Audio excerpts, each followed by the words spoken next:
By the way, Olivia, what happened to the $500,000 I gave you as a gift? Thanksgiving dinner. In a room filled with the warm scents of turkey and pumpkin spice, a quiet question from my grandfather Jacob, the head of the Morgan family, instantly froze the atmosphere in the luxurious dining room that had been full of cheerful laughter until moments ago. All conversations among the relatives stopped, and even the clinking of cutlery vanished. In a silence so still it felt as if time had stopped, every gaze stabbed into me. Olivia. I had thought I had prepared perfectly for this day. Using every bit of my skills as a data scientist, I had gathered irrefutable evidence that my sister Riley had withdrawn the $500,000 from our joint account. Everything. The IP address logs showing access to my account from her boyfriend's apartment. The contract for a bright red Porsche that was purchased almost simultaneously with the transfer. I had simply been waiting for the right moment to bring down the curtain on this grotesque little farce. But the words, "the gift I gave you before my death," from my grandfather's mouth were something I had never anticipated. A gift of $500,000? Grandpa had given it to me? In that moment, the final and most crucial piece of the puzzle clicked into place inside my mind with an icy sound. I had assumed Riley had stolen money she had obtained from somewhere else, using my account merely as a conduit. But I was wrong. That money had been a warm investment in my future, given to me by my grandfather. Riley had not merely stolen money. She had stolen my grandfather's kindness and love before I even knew about it, and trampled on it for her own vanity. The instant I understood this truth, the calculated anger I had felt transformed into something far hotter, an uncontrollable surge of fury rising from the depths of my chest. It felt as though my blood was flowing backward. I slowly shifted my gaze to my family seated nearby. Riley's face had gone pale. My parents, Aaron and Julia, were desperately avoiding my eyes. They had known everything. They knew exactly how my grandfather's generosity had been used. On this day meant for gratitude, I had learned the unbearably ugly secret of my family. Suppressing the tremor in my voice, I turned back to my grandfather and quietly, yet clearly asked, "Grandpa, may I hear a little more about that story?" Those words were the signal that marked the beginning of a very long night. And the beginning of all this was a single phone call that came just 1 week before this family reunion. 1 week earlier, I was in my room in Seattle, completely absorbed in building a complex data model. The deadline for submitting it to the client was approaching, and the countless numbers and graphs displayed on my monitor were the entirety of my world. Outside the window, the Space Needle was wet with cold rain. It had been 5 years since I came to this city, and I had built my career relying on no one but myself and my own skills. It was lonely, but that loneliness was also proof of a freedom where no one could control me. And to me, it was a comfortable silence. At that moment, Riley's name appeared on the screen of my smartphone. She rarely called for personal reasons, and if anything, she acted as though she preferred to avoid me. So I felt a faint sense of unease as I answered. "Hello, Olivia? Hey, I just wanted to tell you something." Riley's voice over the phone was strangely gentle and carried a cautious tone. It was as if she were handling something fragile, or whispering so as to not wake a sleeping beast. It was an unnatural voice. "About Thanksgiving this weekend, Grandpa hasn't been feeling very well lately, so it might end up being canceled." I frowned. Grandpa wasn't feeling well? Just last week when we talked, he had told me in an unusually lively voice that he was busy taking care of his garden. It was a strong, vibrant voice that didn't sound like that of an 80-year-old. "Canceled? Really? Did you hear anything from him directly?" "No, not directly, but, Mom said so. She said he gets tired easily these days. So I thought maybe you don't have to push yourself to come home this time. It's far from Seattle, and you're busy with work, right?" Her words only deepened my sense of unease. Riley had never shown concern for my work, not even once. To her, my job as a data scientist had always been nothing more than some gloomy, complicated job that makes money. Yet she was using my workload as a reason to discourage me from coming home. It sounded like a strange kind of deterrence disguised as concern. It was as if my presence at the Thanksgiving dinner table was something she absolutely needed to prevent. "I see. All right, thanks for letting me know. Please tell Grandpa I hope he feels better soon." I gave a neutral response and hung up the phone, but the suspicion inside me began to spread slowly. like dark ink. Riley was lying, and she was hiding something. But what exactly? Was there something inconvenient for her if I joined the family gathering? The numbers lined up on my monitor no longer registered in my mind. My job is to find anomalies hidden in data, but I was detecting dangerous signals within the closest data set of all, my family. Quietly, I picked up the receiver and dialed my grandfather's home number. Before the phone rang twice, a familiar, cheerful voice came through the line. "Oh, Olivia. A call from my adorable little genius. How delightful." My grandfather had always affectionately called me that because of my work as a data scientist. There was not even the slightest hint of illness in his voice. "Grandpa, Riley told me you weren't feeling well. Are you okay?" He burst into hearty laughter, as if he found the idea utterly ridiculous. "Not feeling well? Who said that?" "Ha ha ha. I was out there battling the oak tree in the yard this morning, and I came out victorious. More importantly, aren't you the one working too hard? This year's Thanksgiving, I'll have plenty of my special gravy sauce ready and waiting. I still remember when you were little and said, 'Grandpa's sauce tastes like magic,' then soaked your bread in it until it turned completely soggy." His warm words softened my heart. Between him and me, there was always an honest, gentle flow of time. But that very warmth only made Riley's lies seem even colder. She had used this loving grandfather as an excuse to lie to me. "Why?" After I hung up, driven by a surge of suspicion and unease, I logged into the joint account I shared with my grandfather, which I had not used in years. He had created it so he could easily manage my tuition payments when I went off to college. And after graduating, I had forgotten it even existed. It took me some time to remember the password, but after a few attempts, the digital door finally opened. And when I saw the numbers displayed there, I froze. My eyes were locked onto the most recent page of the transaction history. Withdrawal, $500,000. It was an amount so unreal that my brain refused to process it. My heart began pounding, and I felt the tips of my fingers grow cold. It had to be a mistake, a bank system error, or perhaps hacking by some unknown party. At that point, I still desperately wanted to believe that my family could not possibly be involved in this crime. But my professional knowledge shattered that comforting wishful thinking. As a data scientist, I began a full-scale pursuit, using open-source intelligence techniques to uncover the truth hidden in this digital darkness. After identifying Riley's boyfriend's apartment from the IP address, I thoroughly analyzed her Instagram. What I found there was a castle made of vanity, built with the money stolen from my account. Mykonos in Greece, a 7-star hotel in Dubai, first-class airline seats. And the final blow, a post from just a few weeks earlier. Alongside the caption, "My dream finally came true. My new baby," was a photo of a bright red Porsche 911 Cabriolet. I suddenly remembered the large-scale customer data leak from that car dealership reported in the news. With my skill set, locating the leaked digital copy of the purchase contract bearing my sister's name from scattered fragments floating around the internet was not particularly difficult. The down payment and the monthly loan. The source of the payments, needless to say, was my account. I then cross-referenced public corporate registry databases with bank transaction records. As expected, the day after the large withdrawal was made from my account, a new company had been registered under that man's name. The registered address was an empty rental office. Its business description was vague, an obvious shell company. He had used Riley's vanity, climbed on her shoulders, and devoured my grandfather's kindness. Hermes Birkin bags, Cartier jewelry, luxury cars, and a river of money flowing into the hands of a con artist. After gathering all the digital evidence, I began preparing to travel home for Thanksgiving.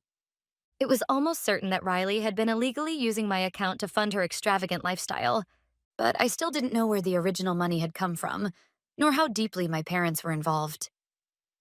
At that moment, my mother called. "Listen, Olivia, please try not to talk too much about money at Thanksgiving, all right? Riley is going through a difficult time right now. It seems she's struggling a bit financially because of the new business she and her boyfriend are starting." A cold shiver ran down my spine. Struggling financially? My sister, who had been burning through money like water? My mother was clearly hiding something. She was helping cover Riley's lies. I deliberately pretended to know nothing as I answered. "Really? That sounds tough. All right, I'll be careful." After hanging up, I was certain. This was not Riley acting alone. My mother, and likely my father as well, were complicit in this ugly crime. The entire family was hiding something from me. Not a single tear fell. I simply felt something deep inside me quietly and was completely burned out. I checked my folder one last time and I boarded the plane heading back to my hometown. I was prepared to deliver their verdict on Thanksgiving night. I had compiled all the evidence into one folder. By this point, all sadness had vanished from my heart, leaving only a silent, icy rage burning fiercely. Grandpa's words echoed through the room like a discordant note tearing through a perfectly tuned orchestral performance. All conversation stopped, and every gaze was fixed on me. And within those words was the truth I had never known. A gift. Riley was not merely a thief. She was a vile traitor who had trampled on my grandfather's love. Feeling the hot anger rising from the depths of my chest, I still maintained a calm tone as I asked my grandfather, "Grandpa, could you tell me a little more about that?" Unaware of everything, he smiled warmly and began to explain. "Oh, yes. I heard you were achieving wonderful results at your company. I wanted to give you a small celebration gift and an investment in your future. A few months ago, I deposited it into that joint account of ours. I thought it might help you start something new someday." The moment he said those words, I sensed Riley, sitting beside me, gasp for breath. Her face was twisted in pure terror. My parents were frozen like stone. Grandpa, unaware of the strange tension in the family, continued speaking. "I heard from your mother that you were already putting that money to good use as funds to start a new business. I'm glad to hear that." At that moment, I glared at my mother. She flinched violently and tried to escape my gaze. What a horrifying lie. To conceal Riley's crime, she had even lied to Grandpa and used me as a convenient excuse. I quietly placed my napkin on the table and slowly stood up. Then, with the attention of the entire room on me, I spoke in a calm, unwavering voice. "Grandpa, thank you. However, I'm afraid there are several parts of that story that do not match the truth. And unfortunately, it is also true that the money was used not for business, but for a completely different purpose." As I said this, I picked up my smartphone and connected it to the portable projector. What was about to begin was not a trial. It was something much more one-sided and far more brutal, an execution of judgment. The white wall became illuminated with a projection of my phone's screen. The first thing displayed was the transaction history of the problematic joint account. The bright red digits showing $500,000 caused the relatives who didn't know anything to begin murmuring in confusion. "First, please look here. This is the record of the transfer Grandpa mentioned. $500,000 were withdrawn from my account. However, I was not the one who did this." "That must be some kind of mistake," Riley shrieked. "I don't know anything about that. Someone must have hacked into your account." "Hacked, you say? Then tell me, are you familiar with this IP address?" I then projected the IP address analysis log. When the transfer was made, this was the IP address that accessed the account. "Do you recognize where this address belongs, Riley? It is the luxury apartment where you currently live with your boyfriend." "That's because he said he was helping manage your account." "Yes, that's right. He knows a lot about IT, so he said he was helping take care of your money." "My account? Managed by a man I have never once met?" "That's an amusing joke. Then tell me, was this also a gift from him?" Next, I projected a collage of Riley's Instagram posts alongside credit card statements. Mykonos in Greece, a 7-star hotel in Dubai, Hermes Birkin bags. Yes, all of that was a gift from him. It has nothing to do with you. It has everything to do with me. Because all of those payments were made using this forged card, the one you created in my name without my permission. The damning photos of extravagant purchases and the countless payment records filled the wall. Each one exposed Riley's lies under the harshest possible light. The dining room fell as silent as a grave, broken only by the eerie whispers of the stunned relatives. "Hey, did you see that? That Birkin is the one she was bragging about at the party." So then, all of that was a lie, wasn't it? That whisper must have been like a knife twisting into Riley's heart. She could no longer lift her head and covered her face with both hands. And now, the final piece. I projected the purchase contract for the bright red Porsche 911 Cabriolet. There, Riley's trembling signature was clearly visible, along with the record showing the down payment withdrawn from my account. No, this is this is an investment. When his business succeeds, it will double and come back to me. That business of his, is it this shell company? I displayed, one after another, the photo of the empty rental office where the scammer's company was registered, along with news articles about his previous fraud accusations.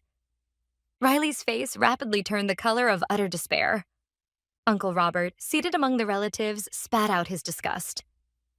What a foolish woman, to be tricked by such a man. A disgrace to the family. As if his words had opened a floodgate, the other relatives began casting cold, contemptuous looks toward Riley and my parents.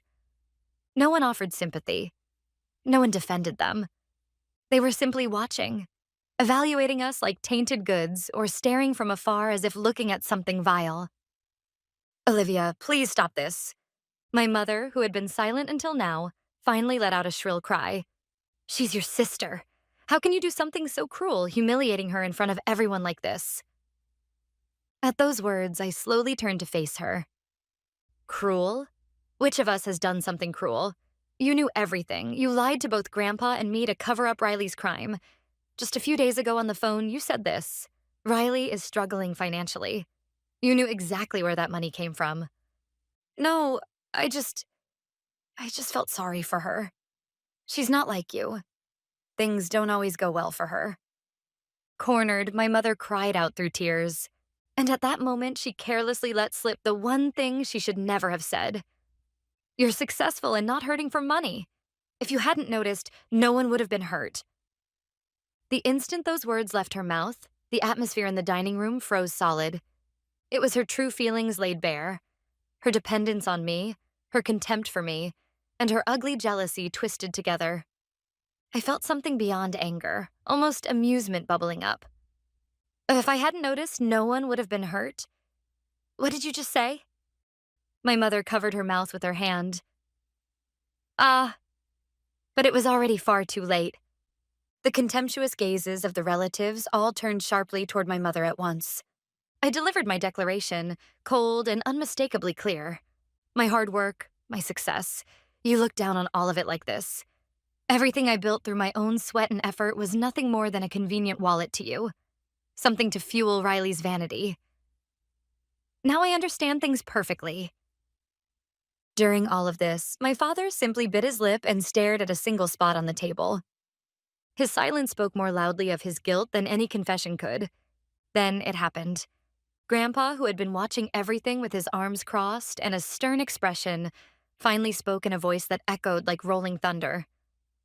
Riley, you stole the kindness I entrusted to Olivia for the sake of your own vanity. I'm sorry. And Aaron, Julia, you deceived me as well. I did not raise you to be this way. Family does not lie. Family does not steal. Never. Grandpa shouted this and then pulled out his smartphone with trembling fingers. And as everyone in the room held their breath, he tapped 3 numbers. Hello, police? Yes, I'd like to report a case involving fraud and theft. The perpetrator is my granddaughter.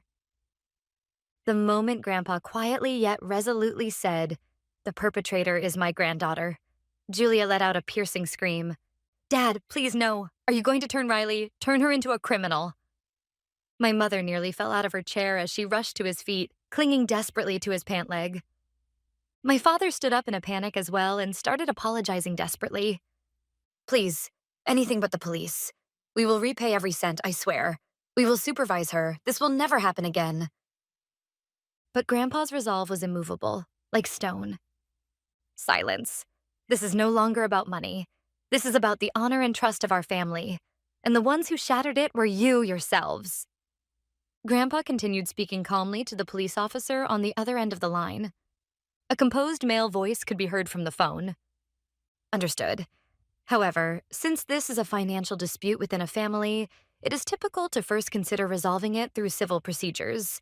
Of course, if you believe fraud or theft is involved, you may file an official report and we will begin an investigation.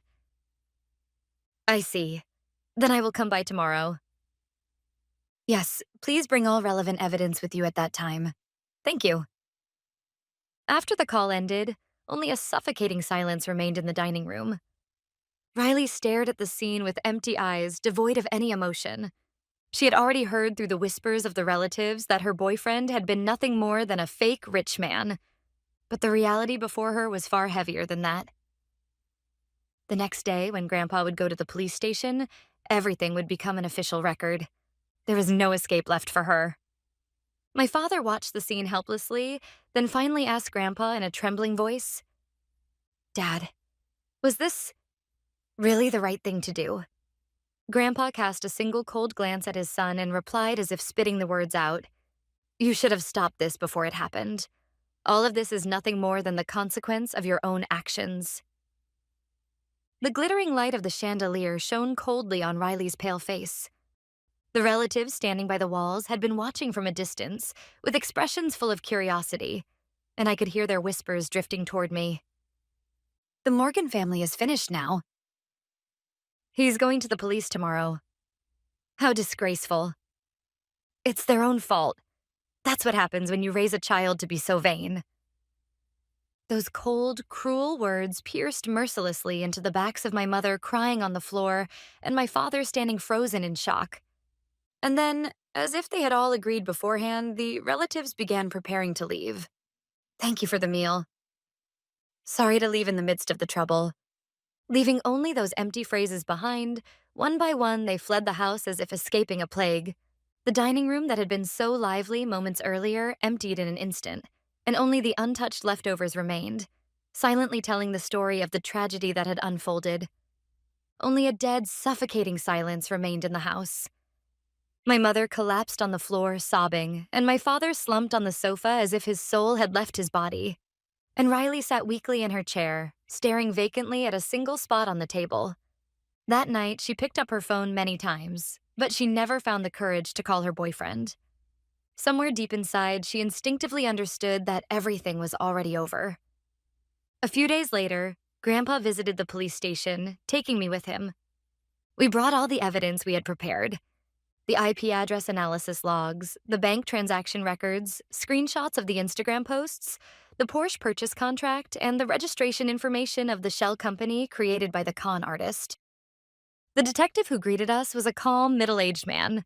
He listened carefully to our explanation and examined each piece of evidence.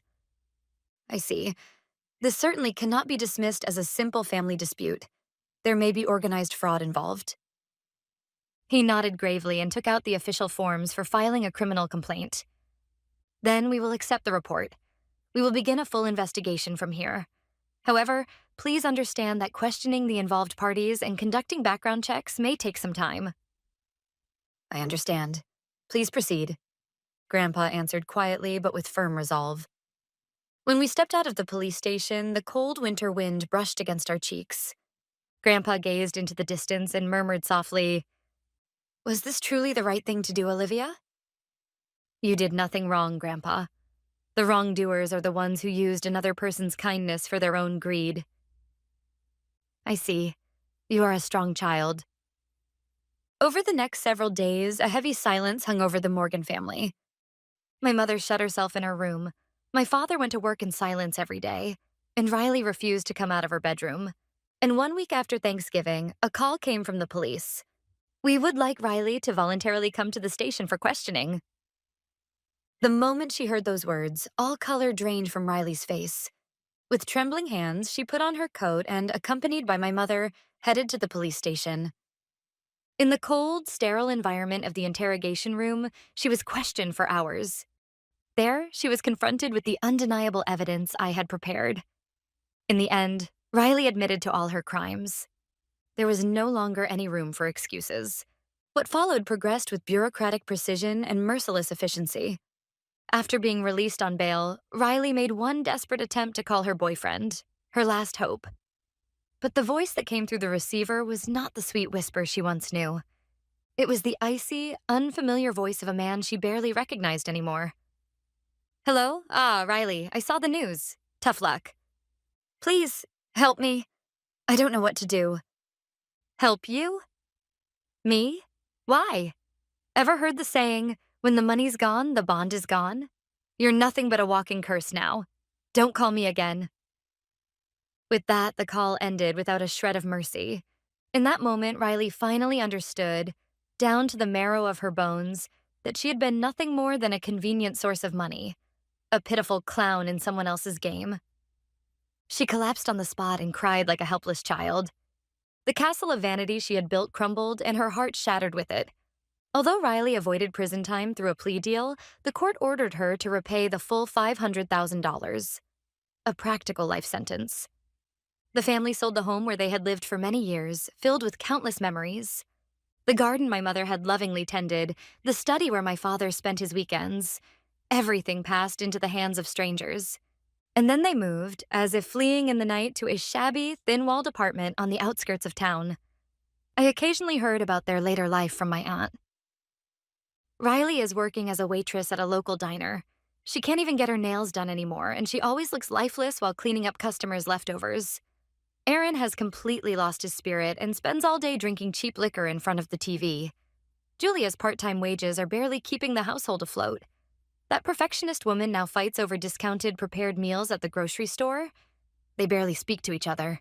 The house is filled with heavy silence and the feeling that everyone is blaming everyone else. Hearing that story stirred no emotion in me. It was simply the inevitable consequence of the path they had chosen.